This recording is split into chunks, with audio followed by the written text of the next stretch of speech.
prosperity and a more wonderful place to live. Rachel. Great. So I'll start the monthly financial report. Audit, we're working on finalizing it with Lindsay and Associates, and we are on track to have it submitted by the October 30th.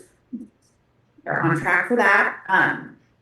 The CDs, the purchase of CDs from VA, I went after our last meeting into Bank of America, and I purchased 3 different CDs, 1 flexible and then 2 featured CDs. The flexible CD was for 12 months with a 3% rate APY, and then 2 separate featured CDs. So all 3 of these were for $250,000, and the featured CDs are at a rate of 3.75.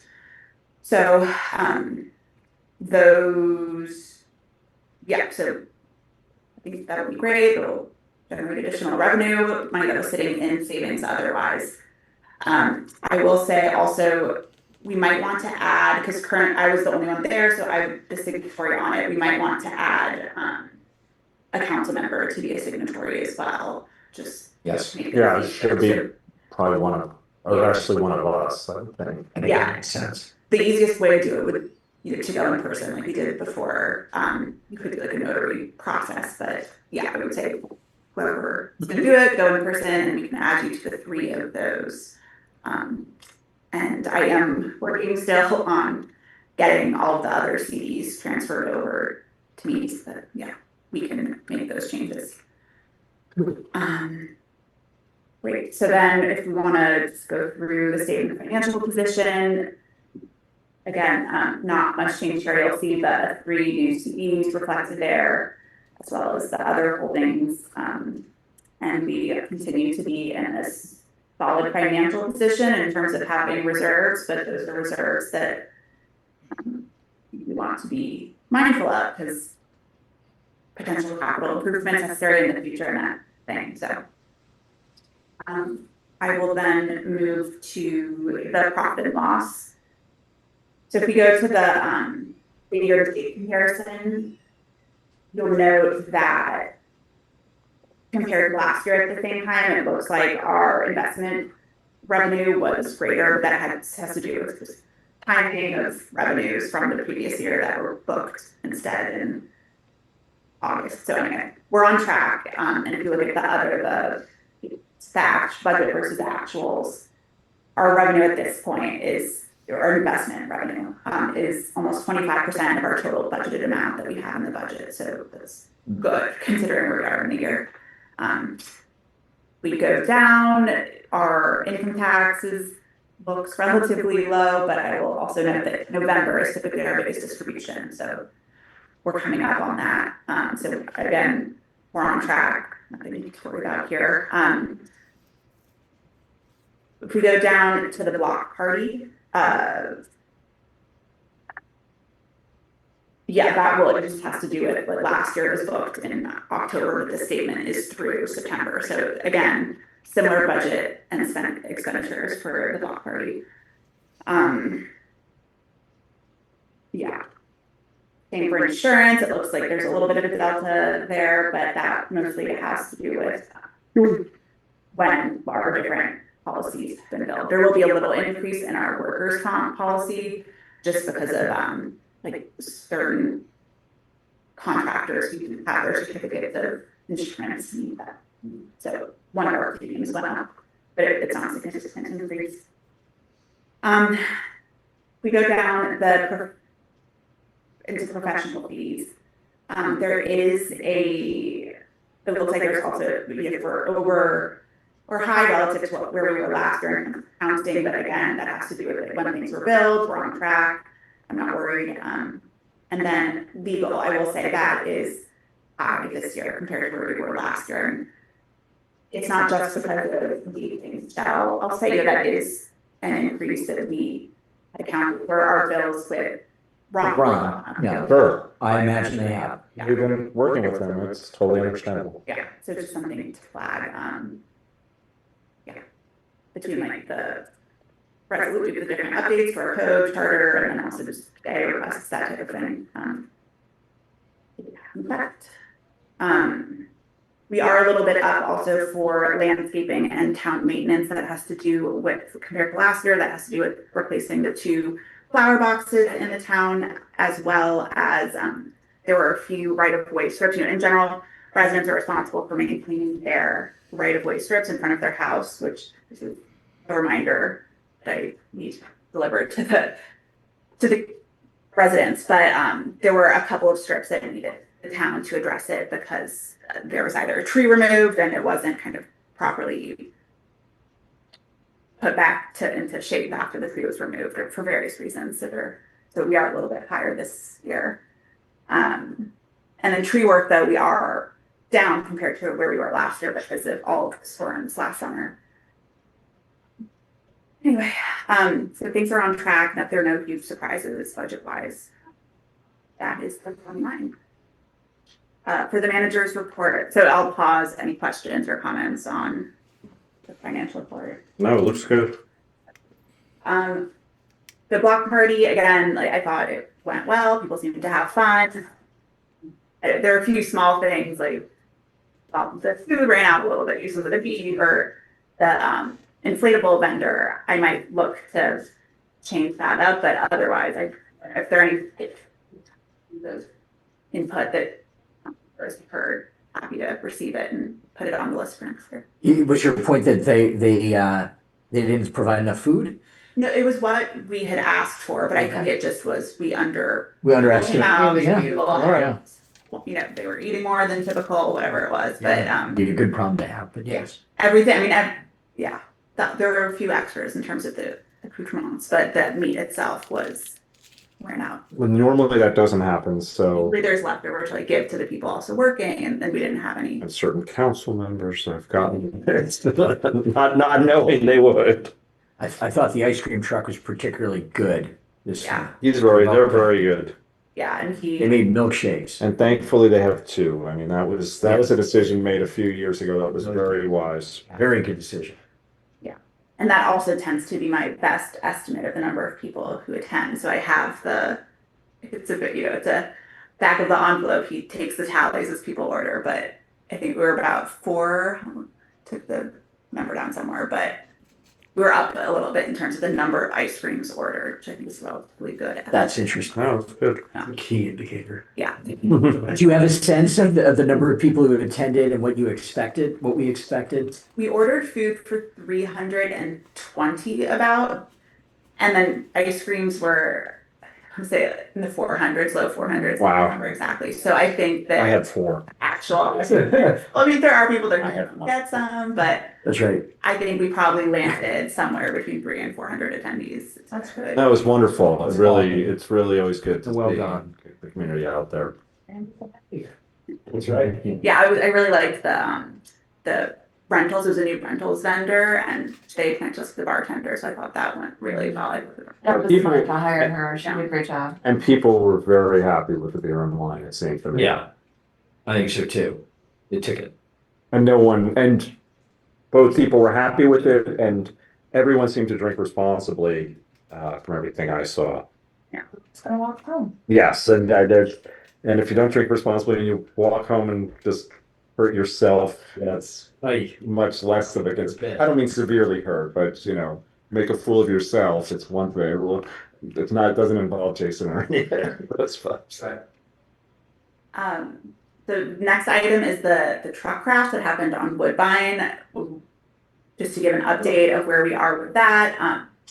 Petco dealt with it. It took them about a day. Lee came in and removed the rest of the tree, but the curb is significantly impacted, and so there are traffic cones and caution tape around because we're trying to get someone to come and address it.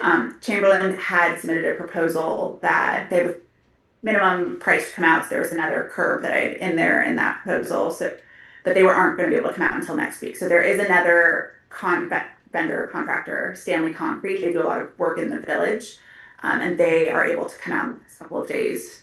So the price for that, the Chamberlain's price for the sidewalk there was going to be about $3,400. That not including the other curb.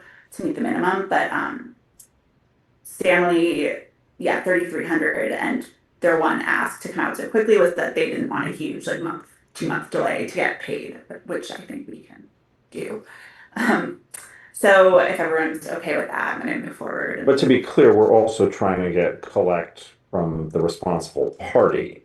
And that's being worked on as well. Yeah, and that's been a little bit tricky. I called the truck company. He hoped that we could come to some sort of quick agreement. He seems evasive, does not want to fully claim any responsibility. Had sort of claimed that the branches were hanging over improperly into the street, and that's what took down everything. So that made the curb move That and made the curb move. The sidewalk. everything. This was not a huge, like, freight truck either. It was boxed, yeah. Yes, and we have seen on our block, large trucks come down there with no incident. Yeah. For years. He had said, well, I have video footage that there was a camera on the truck. I said, great, send it to me. Yeah. I followed up with an email, and I haven't heard anything. So I think the move, rather than maybe going for insurance, would be to see if Ron, like, have Ron write a note, email with a deadline. Demand. the demand letter is going out. Yeah, and hopefully we get some movement there, because I think all in, it'll be about 4,500 in terms of damages that we need to repair. So we'll proceed with that. Rodent control, just to update where we were from last time, the county did do a reinspection of one property in particular. That resident had applied, hired a company to take measures necessary, and so it does seem like that's a positive. I haven't had any reports of live rodent sightings since then. I have had several dead rodent sightings. So I think that probably is a positive thing, but here I think that the course is to remind residents, especially as it gets colder, engage pest control services as necessary, eliminate potential food sources, those entry points as they try to win cold weather. So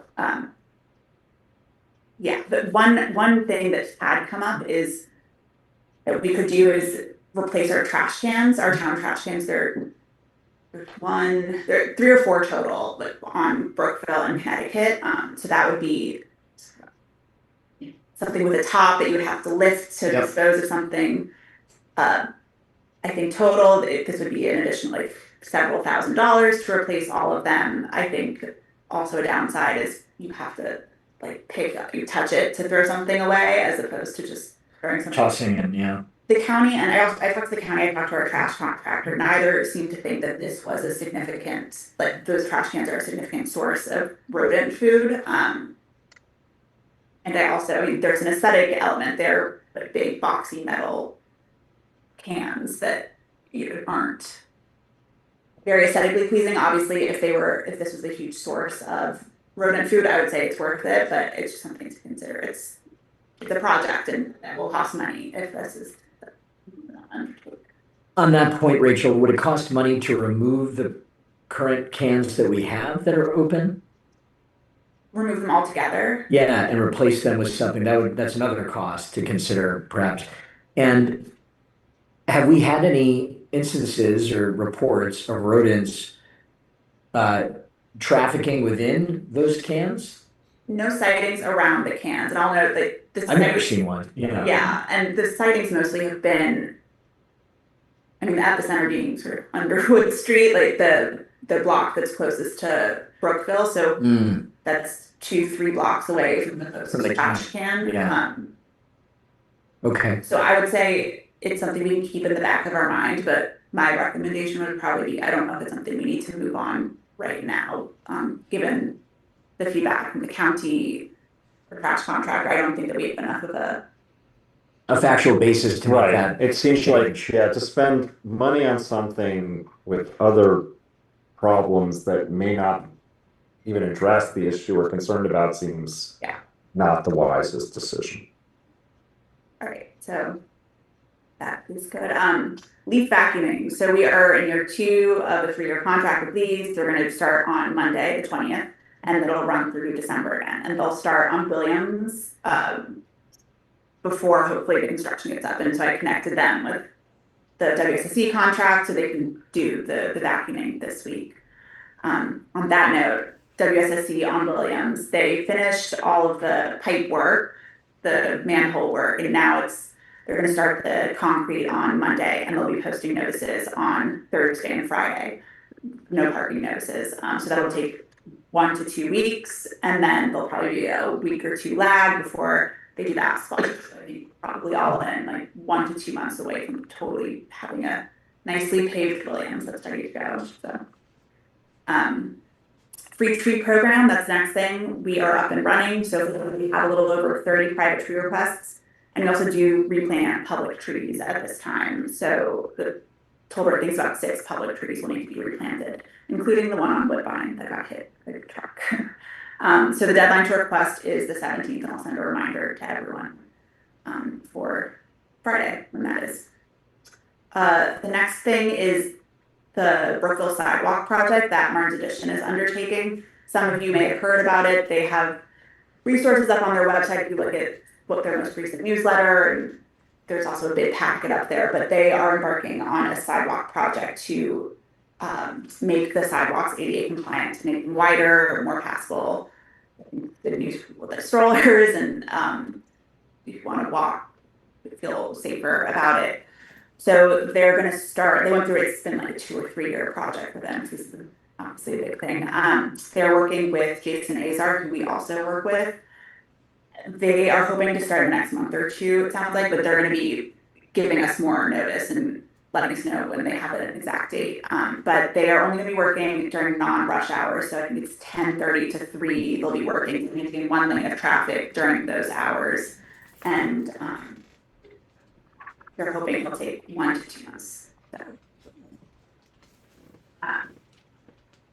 the Leland Court, that is the next thing I would like to discuss. I know this has been an infrastructure project that's been on the agenda for a long time. Too long. So this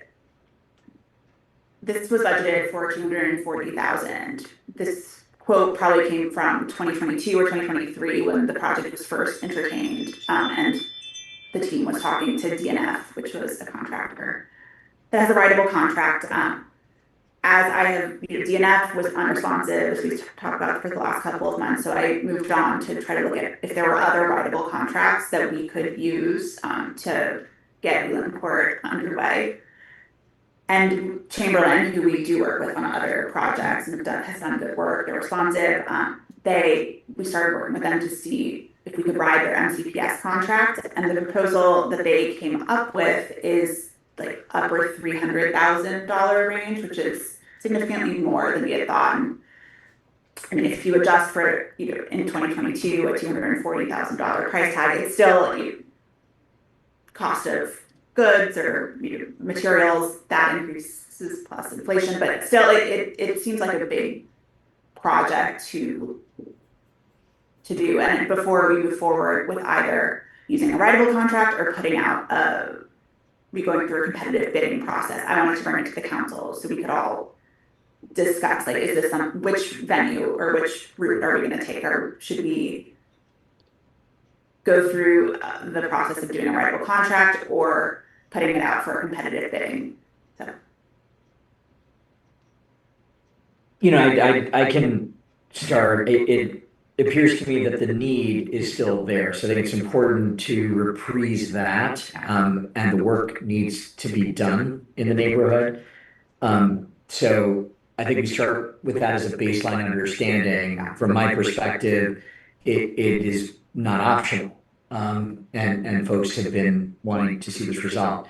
So I put that out there first. Second, it is a big price differential, and I'm sure we could do the economic analysis to see how things have scaled up over time, but it does seem substantial. And I guess from my perspective, I'd be interested in seeing what a competitive bid process would look like, how long that might take, because I think I hear the notion that people have been waiting long enough. We've been waiting long enough. So we'd want to understand that, but then to see what would be a price that comes back. I think that's my first instinct. Just a thought. Yeah, how quickly can we ask for proposals to come back realistically? I mean, is it something we could say 30 days? Or is it gonna have to be 60 or what? Because I completely agree with everything Josh said. And I think that if we're talking about this sum of money, I just think if we don't put it out to bid, it just makes us, it doesn't look right and it doesn't feel right. I think we could do 30 days. I'm not sure about that. I think timeline wise, if it gets too cold, that's when, so it's like, I think if we do a bidding process, we won't be able to do it before the end of the year. It'll be like spring likely is when we'll be getting. I really, yeah, I hear that, but I also think, to rush, unfortunately, it's been sitting around for this long. Yeah. I think at this point that if we have to push it into the spring, but we need it done, as part of the bid process, I think we'd want to know when can you get this completed by, and if you don't get it completed by, what are the consequences of, it should be done, in my mind, no later than like May 1st or something. I don't know how long that. Putting that into the RFP, saying that we need Yeah. Under that scenario, I mean, there's no reason, 30 days is tight. Yeah, so no, I think that's go ahead. Yeah, I would say just, certain whatever's industry standard, 60 days, I would guess is appropriate. You say, look, like we need it done by May 15th, whatever date. Right. And I think if we're then projecting spring as opposed to trying to rush to get it done in this fall, then I think 30 versus 60 days RFP period doesn't make a ton of difference because that's right. Over. No, I think asphalt plants shut down, in December. Can't do concrete work. Yeah, I mean, if we solicit bids ASAP, get it before the end of year holidays, the bids in, and we can make a choice. Jared. Is there a world where you look at the original bid and Counter? well, yeah, come up with an amount you think would be reasonable with inflation and rising cost of goods and Tariffs. time and urgency, and just go back to Chamberlain, Chamberlain and say, look, we got a bid for this much. We'll meet in the middle, or whatever the number is you come up with, but you gotta do it this fall. And so I think that, so another option that we have is like, I talked to Jason Azar today and he, I also got a purchase contract that they have with Stanley Concrete, their standing contract that has the prices. And I think that what we could ask Clark Azar Associates, which is Jason Azar's firm, is to do some sort of analysis and say, using the prices in this contract that the village uses, which is also a better approximation for us as compared to the MCPS contract that we were writing. This is what we kind of the ballpark that we think would be reasonably more comfortable with, like if you could meet this price type of thing, then we could, move forward. I would be okay with that. I think what's important is we've got like a factual basis for moving forward at the higher price and feeling good about a trusted advisor looking at this and being able to advise us and say, yeah, this is a little higher, this is perfect. We would like to know, and there could be a counter scenario, and just go back and say, this is what we'd like to do it for. But also as part of that conversation, I think we need to say, can this reasonably be done this year? Yeah. I mean, because if the answer from Azar is no one can do this year, then there's no reason not to go competitive. Yeah, it sounds like the actual project itself can get done if in a week or two. Like it's not a huge month long itself based on the scope. Leland Court is much easier to work with, I think, in a lot of ways than other streets in section.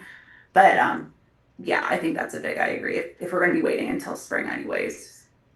But if we're going to seek bids, I want to do it quickly so we don't run to the end of your holiday. If we're saying 60 days, right? Yeah. I don't run the end of your I'm holidays.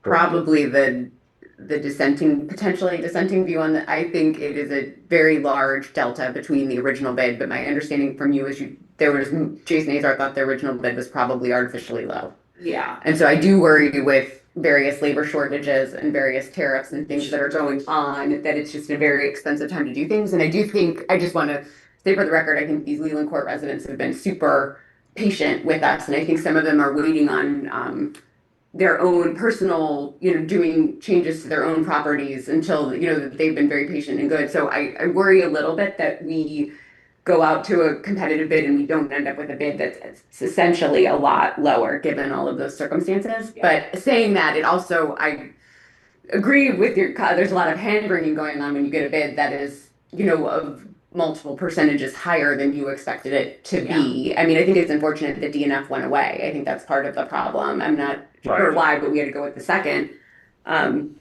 And I think we saw when we looked at the Brookville project that that they're taking on south of us, the bids were wildly different. I also like that Chamberlain, we feel comfortable with their quality of work. And sometimes when you get bids from companies that you just don't know, or it's just very hard. And I think the priority for Leland Court, and given our financial position, is the quality of work and feeling really good on that. So that's kind of where I am.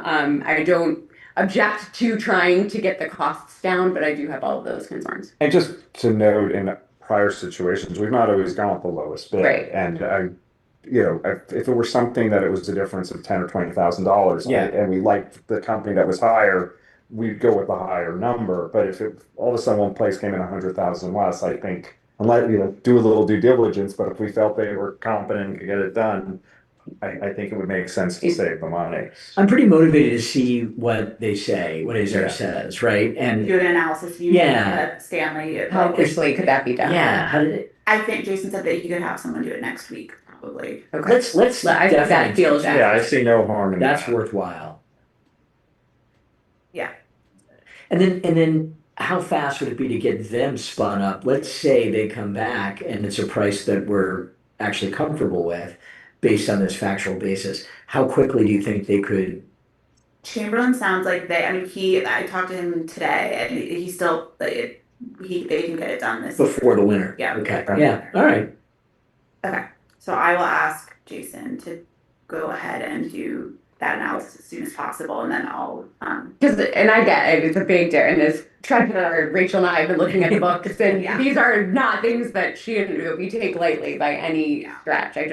But Oh, it's a tough situation. yeah, and I will say also, the two other things to consider are, one, it is a lot of work and it'll pull attention away from other initiatives in the section to go through a bidding process. As much as there are consultants that I can pull in to help with it, it would be a significant undertaking to do an RFP process. You have to do a meeting. Oh, yeah, and there's writing it and yeah, yes, so, absolutely. it would take away from other things. That's a great point. As well as the point about vendors and contractors and finding people who are responsive is hard. It's hard too.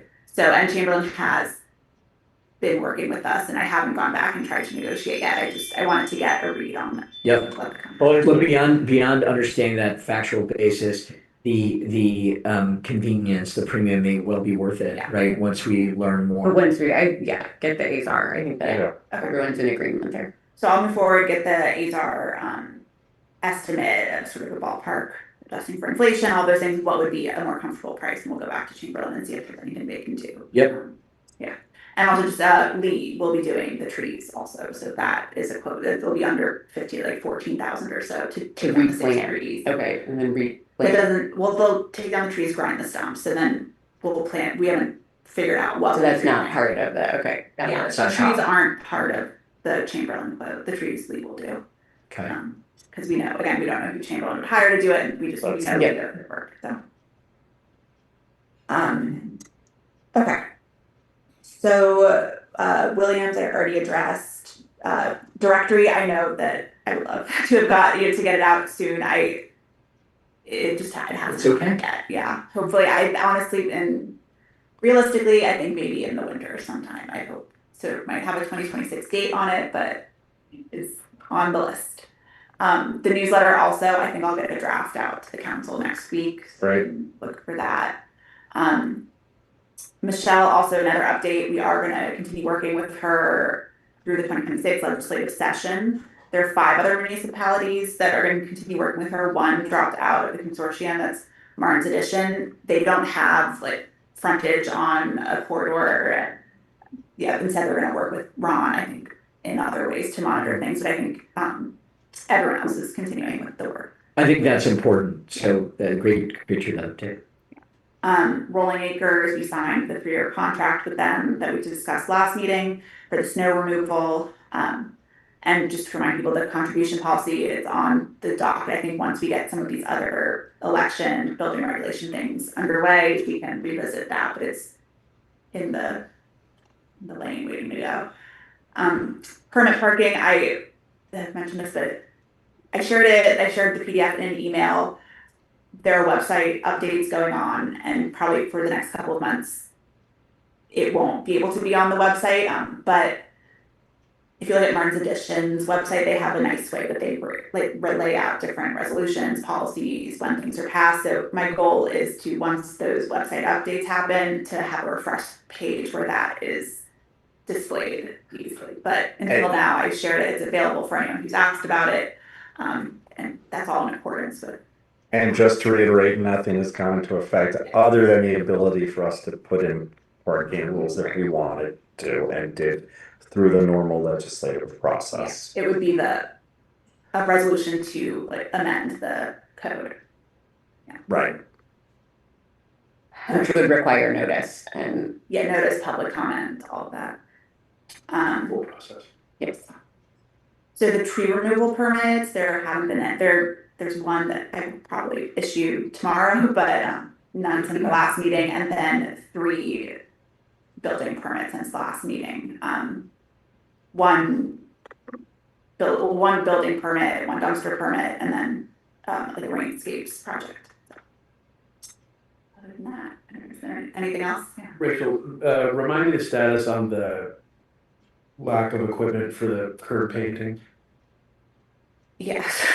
Yes. We need a sandblaster. There isn't any other contractors that have been asking around who have one. I think at this point, our best bet might be to rent one and then see. I mean, Chamberlain, who I had worked with to get the sandblasting or the staining quote together with, their sandblaster busted. There's one other guy in the area who is elusive and doesn't want to work with that. He was part of another bid that I had gotten, so I think there's something going on where he doesn't. Maybe because of loyalty to the person we didn't go with. But anyway, I think our best bet will be to rent a sandblaster, try to convince Chamberlain to run it for us, unless someone else wants to run it. Anyone want to do And it? then do What, it. can we get Chamberlain to rent it and then we He have him pick it up and do all that? I might be able to convince him to do it, but I don't. He doesn't seem. I It's think the got- liability. It seems like a little bit something they didn't want to get into. I think maybe if we rent it, we might be able to figure something out. I had no idea sandblasters were so I know. off-putting. And I think at this point, because the salt and everything does a number on it during snow, I think it makes sense to hopefully do it in the spring. Yeah. Everything else going on. Yes, It's absolutely. That makes sense. So I know it doesn't look good. And Perhaps the sandblaster market will have resolved itself. Yeah. it's terrible, but yeah. And there's like 1,000% tariffs on it. We have not heard from Rosemary Hills, but my daughter goes there. I got a flyer from advertising the town's matching program, because the town committed to matching a matching program of 10,000. Did you get that, Sean? I don't know if you- I probably did. I didn't see it. Yeah, so it's been on my to maybe approach them just from my personal standpoint. We have not heard from them. I don't know if they've gotten approval or anything of that sort, but I know they are actively soliciting donations from parents. So. Anything else from anyone on the council? We have a motion to adjourn. Move to adjourn? With a second? All in favor? Aye. We're adjourned. Thank you, everybody. Seriously.